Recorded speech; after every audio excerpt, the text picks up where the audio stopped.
یعنی جن سے مل کر زندگی سے پیار ہو جائے وہ لوگ آپ نے شاید نہ دیکھے ہوں مگر ایسے بھی ہیں جن سے مل کر زندگی سے پیار ہو جائے، انسان کو ٹھہراؤ نصیب ہو، کرم نصیب ہو، ہوتے ہیں ایسے لوگ۔ سنو، نبی پاک صلی اللہ علیہ وسلم کے پاس مہمان آ گیا، بخاری مسلم ہے۔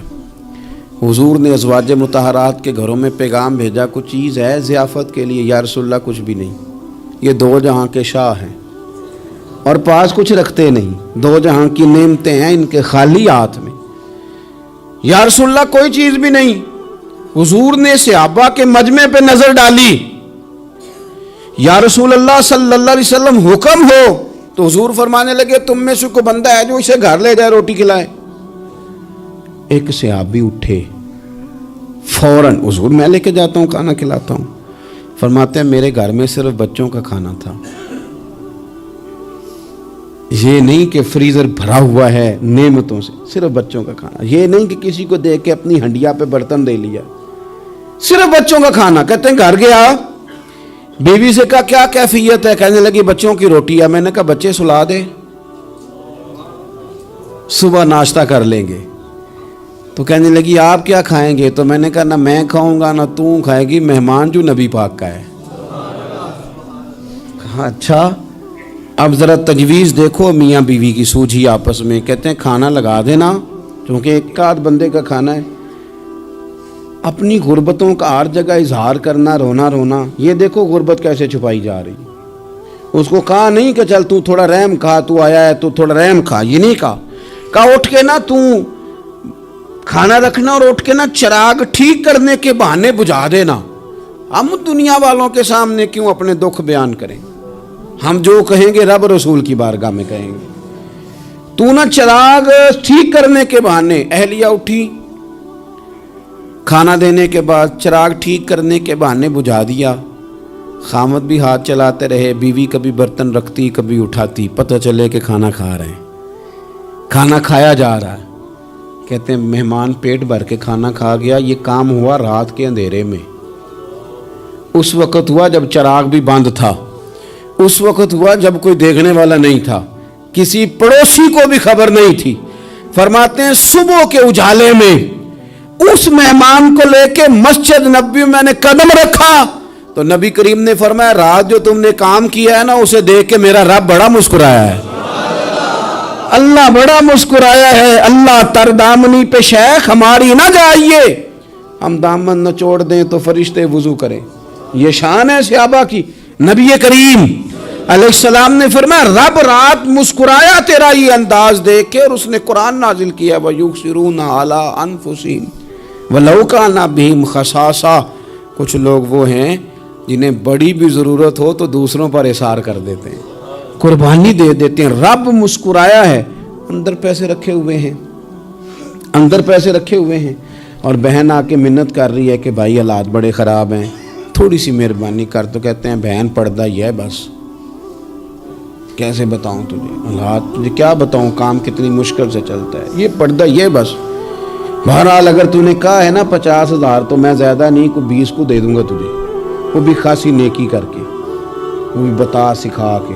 رات اماں پہ علیحدہ سے احسان چڑھاؤں گا، ابا پہ علیحدہ سے چڑھاؤں گا کہ تمہاری بیٹی کے ساتھ تعاون کر، سارے علاقے کو ویسے ہی بتاؤں گا۔ اور وہ غریبنی بیچاری 20,000 لے کے گھر گئی ہے، کئی سفارشیں کر رہی ہے کہ مہربانی کرو۔ میں نے ایسے بھی دیکھے ہیں جو پہلے بیوی کو پکڑاتے ہیں، تو دے، اس لیے کہ پھر وزیر اعظم تو ڈنڈا نکال لے گا تو بڑا مشکل ہو جائے گا پھر گھر میں رہنا، لہذا وہ یہ تو آگے لگ۔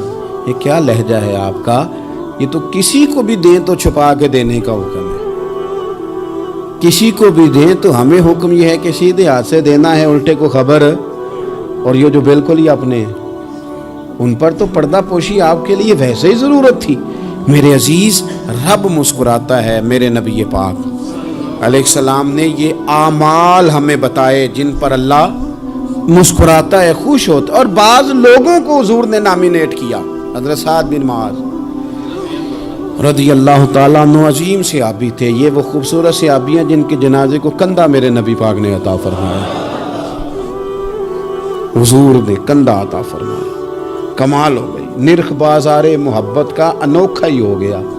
خود خریداروں میں شامل آ کے مولا ہو گیا. حضور نے کندھا دیا. حضرت سعد بن معاذ رضی اللہ تعالیٰ عنہ کا جب جنازہ اٹھا ان کی والدہ رو پڑی, بڑے درد سے روئی. ماں تھی نا, ان کی آواز جب حضور تک گئی تو نبی پاک نے فرمایا آنسوؤں کو روک لے, آواز کو کم کر لے, تیرے بیٹے کی تو جب روح پرواز ہوئی ہے تو رب مسکرایا ہے. جس کے آنے پہ رب راضی ہو مسکرا دے جو اس کی شان کے لائق ہے. یہ تو وہ لوگ ہیں کہ جن کے جانے پر نا رب, وہ کسی نے کہا تھا کہ میرے مرنے پہ ہر سو شور مچ جائے گا, دیکھو گے میرے مرنے پہ ہر سو شور تمہیں پتہ چل جائے گا جب ہم جائیں گے. میرے مرنے پہ ہر سو شور مچ جائے گا, دیکھو گے, اور کہنے الوداع سرکار خود تشریف لائیں گے. اور درویش کہنے لگے بعد مرندے مکھڑا میرا ہو جاوے جے تازہ, پھر سمجھ لینا محبوب میرے نے آن پڑے ہے جنازہ.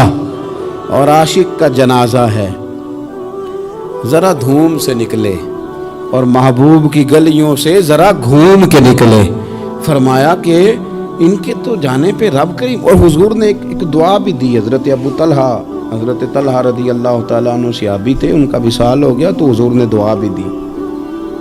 فرمایا یا اللہ جب میرا طلحہ ہے نا تو اس سے مسکرا کے بات کرنا, یہ تجھ سے مسکرا کے بات کرے جو تیری شان کے لائق ہے. تو اللہ تعالیٰ غائب درجے راضی ہوتا ہے. ایک دفعہ پھر بات دہراتا ہوں, جو میدان میں ڈٹ کے شہید ہو رب اسے دیکھ کے مسکراتا ہے جو اس کی شان کے لائق. جو توبہ صحیح کریں سچی کریں رب انہیں دیکھ کے مسکراتا ہے جو اس کی شان کے لائق ہے. جو نماز کے لیے صفیں بنائے رب انہیں دیکھ کے مسکراتا ہے. جو جہاد کے لیے صفیں بنائے رب دیکھ کے مسکراتا ہے. جو لوگ صبح پچھلے پہر اٹھ کے عبادت کریں رب انہیں دیکھ کے مسکراتا ہے.